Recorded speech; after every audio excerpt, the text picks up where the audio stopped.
जंगल के किनारे पत्तों और टहनियों से बनी एक छोटी सी झोपड़ी थी। उसी में रहती थी लाली बकरी, जिसकी जिंदगी में न तो ज्यादा अनाज था न मजबूत छत। बस मेहनत और उम्मीद ही उसका सहारा थे। उसका दोस्त भोलू गधा भी वहीं रहता था, जो लकड़ियां ढोकर और घास चरकर जिंदगी बिताता था। बरसात की पहली फुहार गिरते ही झोपड़ी के छप्पर से पानी टपकने लगा।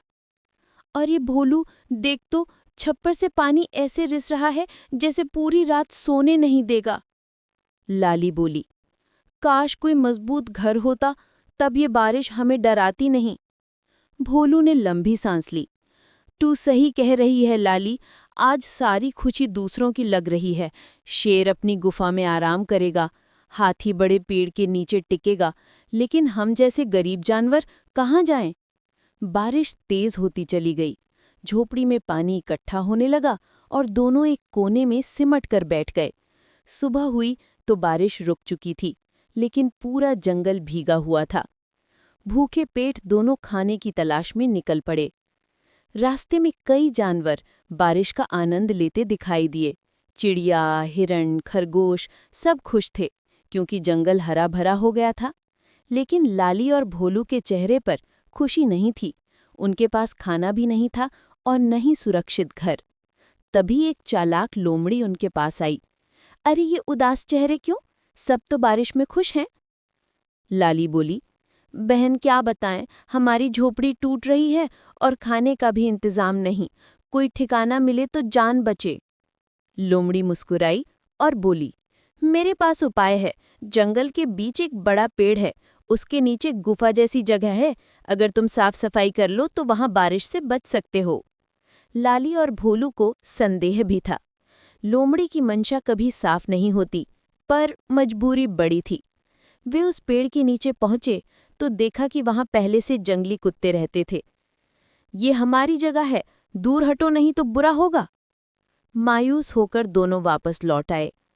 शाम ढलने लगी, फिर से बादल घिरने लगे। भूखे थके दोनों नदी किनारे बैठे हुए थे कि तभी एक बूढ़ा कछुआ दादा वहां आया। क्या बात है बच्चों, क्यों उदास हो? दोनों ने सारी परेशानी बता दी। कछुआ दादा ने कहा, जंगल में जिंदगी आसान नहीं, लेकिन मेहनत करने वालों के लिए रास्ते कई हैं। वहां देखो, सूखी लकड़ियां, पत्थर और पत्ते पड़े हैं। इन्हें मिलाकर तुम अपनी खुद की मजबूत झोपड़ी बना सकते हो। उनके शब्दों ने दोनों के दिल में हिम्मत भर दी। बरसात दोबारा शुरू हो चुकी थी, लेकिन दोनों ने ठान लिया, अपना घर खुद बनाएंगे। भीगते भीगते लकड़ियां, पत्थर और पत्ते इकट्ठे किए, झोपड़ी का ढांचा खड़ा किया। अधूरा था, लेकिन उम्मीद जग गई थी। रात में अचानक एक भेड़िया उनके सामने आ गया। अरे अरे, बारिश में दावत मिल गई, लेकिन रुको, तुम्हें अभी नहीं खाऊंगा। उसने धमकी दी। जंगल के बीच वाले पेड़ से मेरे लिए मीठे फल लाओ। मना किया तो आज ही तुम दोनों की आखिरी रात होगी। जान बचाने के लिए दोनों मजबूर होकर निकल पड़े। तेज बिजली, गीली जमीन और घुप अंधेरा सब डरावना था। भोलू ने कहा, डर मत लाली, मैं तेरे साथ हूं। बहुत मेहनत के बाद दोनों फल लेकर लौटे। भेड़िया खुश हुआ, लेकिन उसकी भूख बढ़ने लगी। क्यों ना थोड़ा मांस भी चख लूं? दोनों की सांसें अटक गईं। तभी कछुआ दादा फिर आ गए। भेड़िया, शर्म करो, ये बेचारे मेहनती जानवर हैं। भेड़िया बुजुर्ग कछुए से डरता था। वो गुर्राता हुआ अंधेरे में भाग गया। अगली सुबह लाली बोली, भोलू, हमें अपनी झोपड़ी पूरी करनी होगी, अब दूसरों के भरोसे नहीं रह सकते। दोनों जुट गए।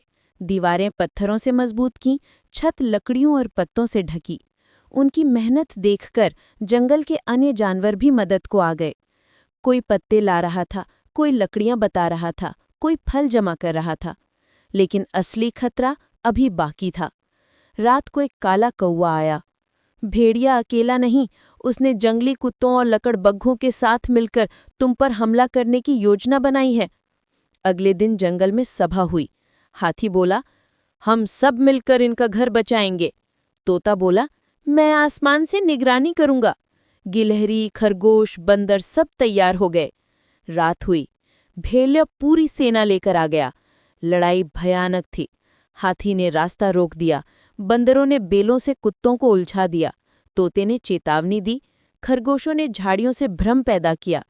लाली अपने सींगों से लड़ी और भोलू अपनी ताकत से। अंत में भेड़िया और उसके साथी हार गए। सारा जंगल खुश उठा।